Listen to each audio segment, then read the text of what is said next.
Hi, this is Pamela Worth with the Hello Health podcast, and today I have Sara Hartley. She is not only a neurodivergent mom, healthcare executive, and certified ADHD neurodiversity coach, but she has published 14 books, and she has philosophies, parenting methods, and so many things that she is here to share. So thank you, Sara. Thank you for having me, Pamela. So tell us how you got in from healthcare executive to writing books and then everything in between. Yes, it's been quite the journey. I'm still in the healthcare world and in the healthcare executive world, but from my children, that is really where my journey with all of the understanding of neurodiversity and what led me to write the books of where that started. My oldest actually just turned 9 on Friday, so he is 9, and my little one last week also turned 7, or excuse me, 6. So I have 6 and 9-year-old, and they are really the reason behind all of this. I was diagnosed with ADHD at 25 years old, but at that time, you're really just given medication and told, here, go on your way. Come see me once a month to get your prescription. And otherwise, we're not given any sort of strategies or anything to help us through that process. And so it really wasn't until my oldest was diagnosed and started having a lot of struggles, even early as preschool, where we needed to get him into early intervention. And when that started, when it's your child, you take a totally different perspective. You kind of put your own health needs aside and you do anything and everything for them to figure out what exactly is going on. And I think you've been down that road before with your own child and trying to figure out what is this? Is this the right diagnoses? And it still might be that there's some additional things underlying, because I do have Lyme disease, and so there's an element of where both of my children have actually had a histamine reaction and had a bullseye rash. And so I imagine that there is an element of neuro Lyme that they're both dealing with. But at first glance, it appeared as sensory processing disorder, as ADHD, and as being highly gifted. And so going down that path and trying to find a solution for them is really what has brought me to where I am today, and kind of going on this simultaneous path with my career, but also trying to figure out, how do I help my own mental health? How do I help both of my children and their mental health? And how can I do all of these things? Because there's a lot to juggle, but making sure that they are successful in their own lives and just can be normal kids and have fun. Yes, it's a lot. So tell us, and you're right. When you get first diagnosed, are like, here, take this and you'll feel great. And that medication may or may not be the right fit for everyone. Um, one of my kids, I've got two. One of them was diagnosed with ADD and being highly gifted at the age of like 4 or 5, and it was this horrendous path that we went down in terms of like different schools and different ways of treating, and like we try the diet and then we try a certain medication, and it was just one thing after another, and it's really really hard to know what to do. So tell us from your standpoint, with your aligned parenting method, with Peppo parenting, kind of some of the things that you feel like you can start to evaluate, like, where are we, and is this really something I need to take action on, or can I take action in different steps at different stages? um, Sort of your journey. It's such a difficult decision to figure out, where do you even start? And you have input from various medical doctors, but then you may have, other specialists that you're talking to as well. And do I get them into OT or play therapy? Or is there something else out there? To give you an example, even today, my oldest has been going to more of a cognitive behavioral therapy, and she said, he's had some things along the way during this journey that have led him to not trust certain adults. He had a broken clavicle last April from a aftercare counselor who tackled him playing football. So he's had these elements of trust that have been taken away. And he's not ready to really have that kind of talk therapy. And so we started talking about what are other solutions. There's some, neuropathic kind of brain mapping things. Is it chiropractic care or acupuncture or just something different out there? So it's really hard to understand and know where do you even start. At the beginning for us, because my oldest had such outward aggressive behavior in preschool, we were getting the incident reports of something happening on a daily basis. His cognitive skills were so high and his social emotional skills were so low that the explosions in between were just mass destruction. And so he was one that really needed that medication to calm his body down, but he needed the additional support of some of those therapies to go along with it. Where my younger one, now that he's in kindergarten, I'm starting to see a lot of the ADHD signs, but he is actually really tiny. He just, in general, my older one's very tall, 99th percentile in height. And so it was fine for him to have that medication because he was of a substantial weight because it can cause you not to eat as much. But my little one, that's absolutely not the route that we want to go. We have to try to figure out what's a different path for him because while he most likely also has ADHD, it's in a totally different way and he's not disruptive and he's not really aggressive, but he does have a lot of impulsivities and he does go from 0 to 100 very quickly. So it's trying to figure out what's right for that child. But through this journey, the number one thing that I figured out is when you do have ADHD or any kind of really neurodiversity, a lot of times that child or that person will mimic the other people around them in their environment, especially if it's later in the day when they have decision fatigue because they've been making decisions all day long and they just don't have that capacity to do it any longer. So they start to mirror those around them and they mirror your personality, meaning my personality, my husband's personality, and that's what they default to. And so if I am not calm, my child is not going to be calm. If I can't regulate my nervous system, they are not going to regulate their nervous system. And so I had to figure out what works for me. I never knew I was going to be triggered by my children until in the moment and things are starting to happen, things that come up that I don't even know why it might bother me. I never really had any issues with sound sensitivities historically. I used to I loved live music, go to concerts all the time. And now it's like the littlest thing kind of throws off my own central nervous system, especially when it's one of my children screaming. And so I'm learning what are these things that are triggering me and how can I calm and regulate myself so that they can mirror me. And that's how I ultimately developed the aligned parenting method. But it's all built around the philosophy of eco parenting, which is we're on this same parallel journey with our children at the same time because we didn't learn that support or we didn't learn those strategies and we're trying to break that generational type of parenting that's happening to make sure that we're parenting in a different way, but we're having to heal ourselves along the way. No, super interesting.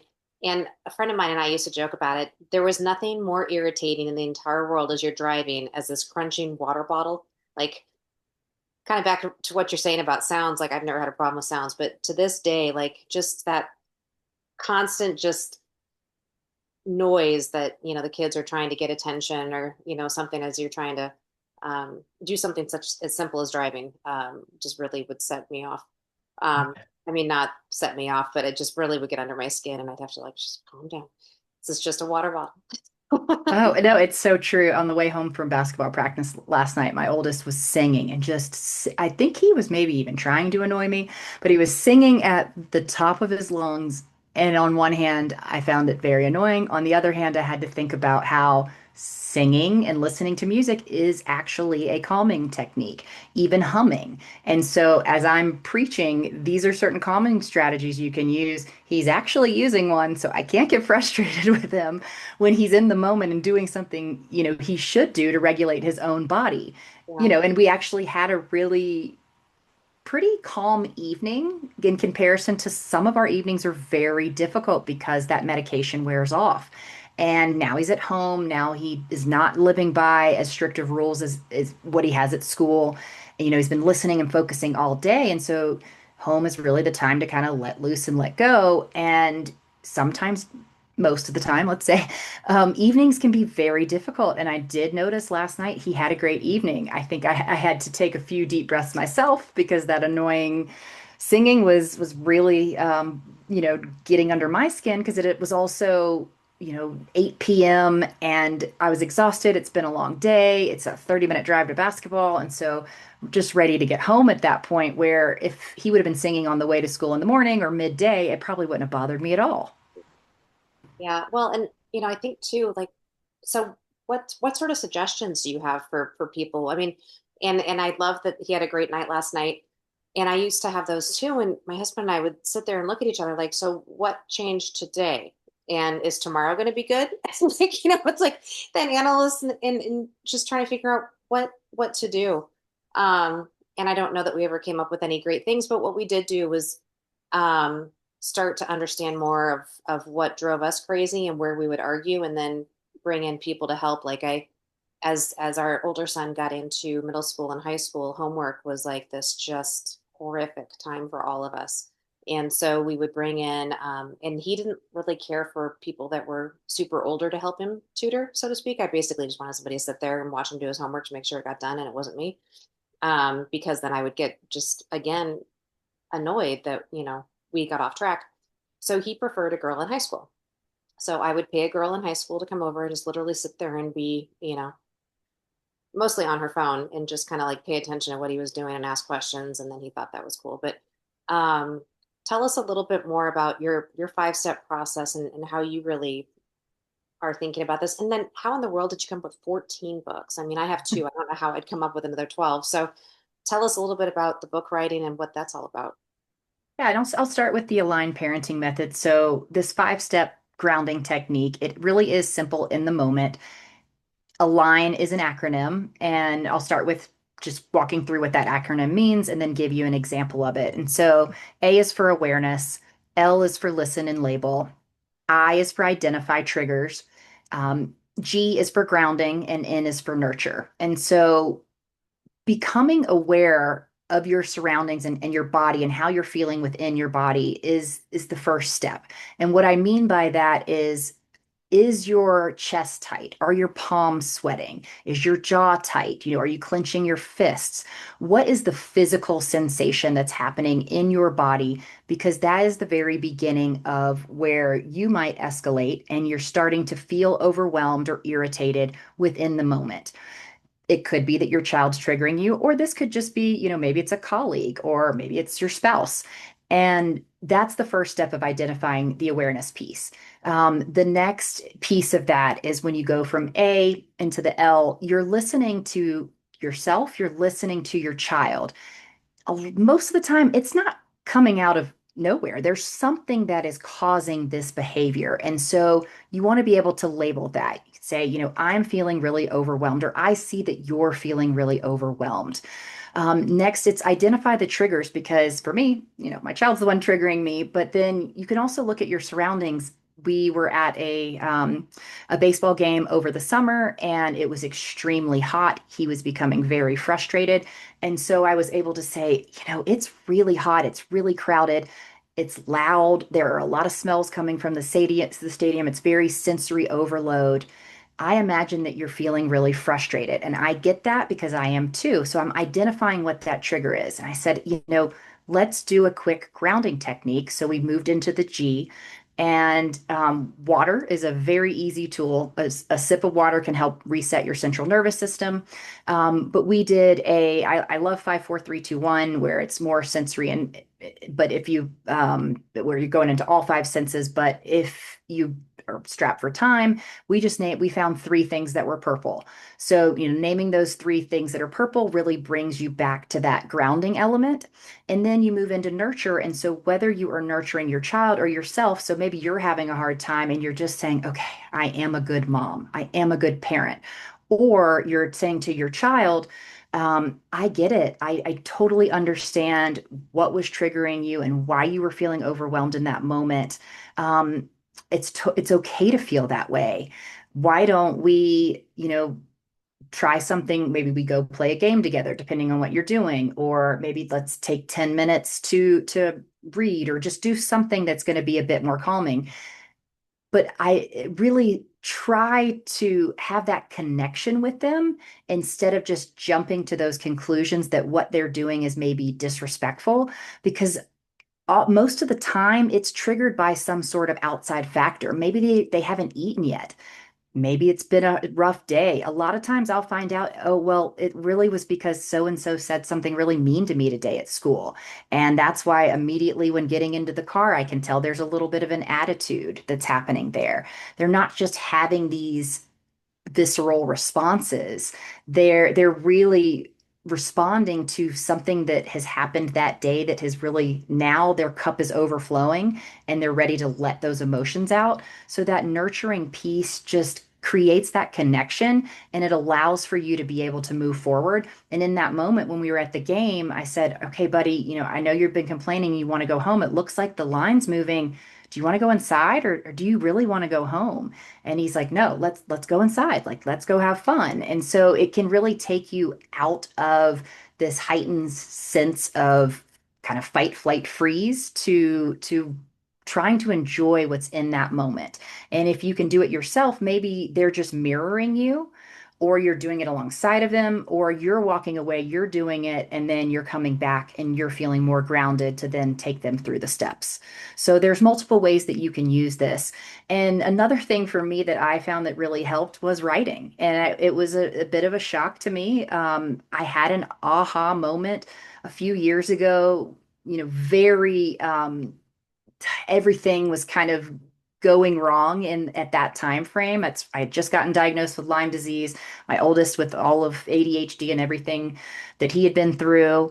It was a lot. It was right after the pandemic, really still in the midst of the pandemic. And so I had that moment of what is my purpose? Why am I here? And then I got out of the shower. It was a quick shower thought, and I ended up writing my first book. And it was extremely cathartic to write. So finding that thing for you that really works in those moments is really going to be helpful and will go a long way. That's awesome. Now, that's the first book, but there's 13 more. So tell us how in the world you got on this journey and what the books are. Is it sequential or are they all different or? That's a great question. Over the years, I had written, I think I've maybe gotten up to seven, most of them being centered around an affirmation that I said with my boys at night before bed. Right before bed is the time when they're the most vulnerable. It's when you're going to get the most information out of them about things going on at school or just really reaffirm some of those positive affirmations. And so I would say, repeat after me: I am kind, I am smart, I am lovable, I am brave, I am enough, I am safe, and I am a great kid.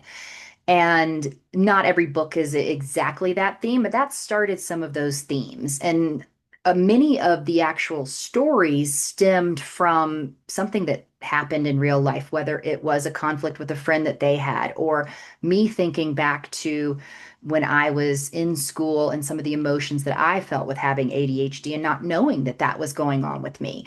And so I started meeting with a book coach back in July of 24, and that really put more structure around the books that I had. And I had an idea of, I think I'd like this to be a classroom of children coming from each one of their perspectives. They're each dealing with something.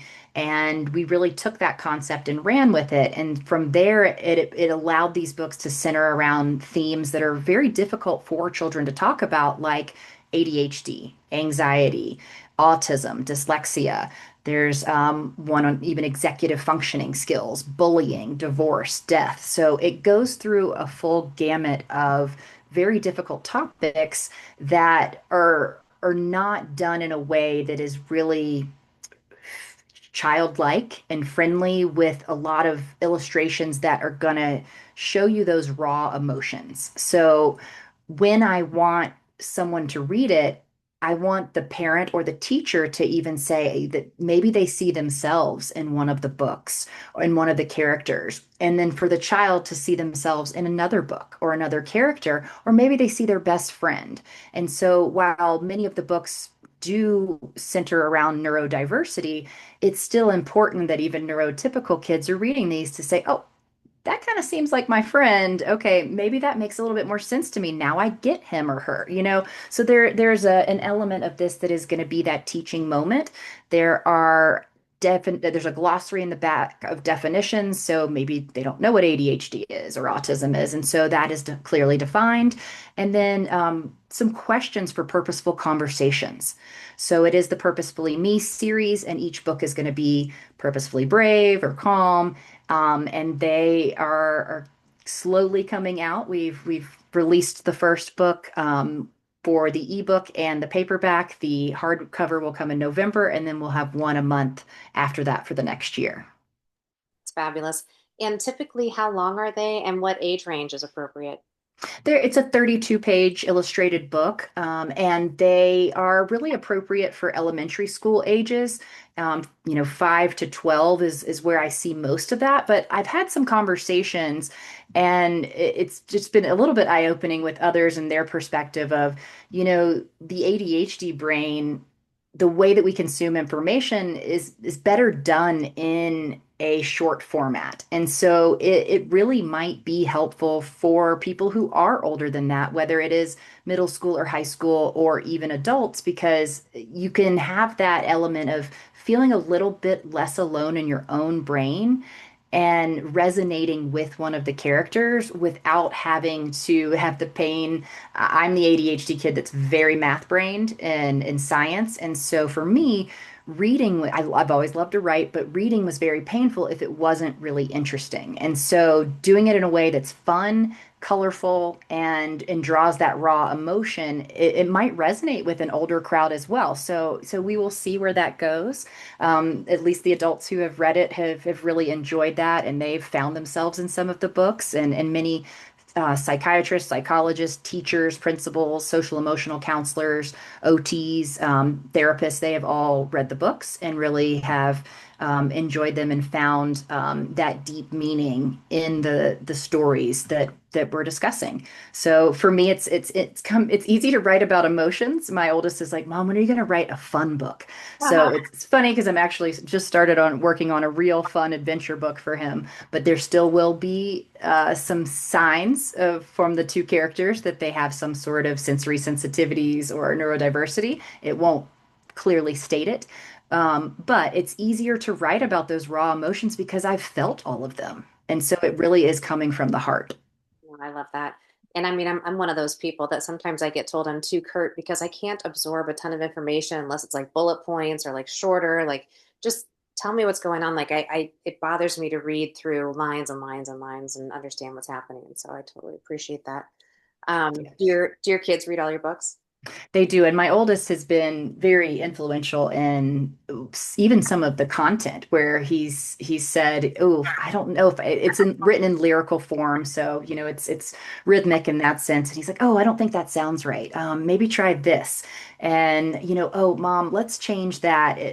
There was the first one is actually a situation that happened at school, but we've changed a lot of how it all transpired. And he's like, "We don't want to read that one in class. Everybody's going to know it's me." I'm like, "You also wanted the character to look like you, buddy. And the name is very similar." And so it definitely, and then my little one is in another book where I've kind of created that one a little bit more around him. So it's been a fun process. He's a little less likely to he's read some of them, but just turning 6 has less of an attention span. Sure. Anything else you want to dig into or share that we may or may not have covered? This has been wonderful. I think that just going by some things that we had talked about before and, misdiagnoses that can happen. I encourage parents and children out there to just be advocates for your own health. Went through a very long journey with Lyme disease of being told it was potentially something else, and it wasn't. And so it's so important for you to seek out all different resources and talk to people and try to do as much research as you can, because there's so many unknown things that are out there. I also wonder, are a lot of their symptoms an exacerbation of what's underlying? And so you just have to trust your gut. That was the moment for me with my youngest where I found out that I had Lyme disease because he had an absent cranial nerve. He has a facial palsy, and so the nerve 7 allows for your eye to blink, and he has a bit of a droopy smile. And I was reading something around Lyme disease in children and how they can have Bell's palsy, and I had this gut feeling in that moment. Maybe that is what's going on with my child, and maybe that's what's going on with me. And through that process, they thought he had a stroke in utero, cerebral palsy, craniosynostosis. There were a million things that they thought were happening. And none of those were accurate. And he's completely healthy. There's nothing wrong with him besides this absent cranial nerve and maybe a little ADHD. But he is Mr. Personality. He's hilarious. He's insanely intelligent. And he's the cutest thing on the planet. And his little crooked smile is very endearing. But, with all of that, I had to trust my gut in it. That ended up taking me down the path. That's when I got diagnosed with Lyme disease. He has since had that bullseye rash and histamine reaction. So that could be what happened because there was no rhyme or reason. So you just have to have that instinct where you really trust yourself. And if it doesn't feel right, then get a second opinion. I mean, being in the healthcare space and for a very long time, I think that's one of the biggest things. And seek out both Eastern and Western medicine. Make sure that you're not just putting all your eggs into one basket because there might be a different solution out there for you. Absolutely. Well, thank you so much, Sarah. Really appreciate you being on today. Well, thank you so much for having me.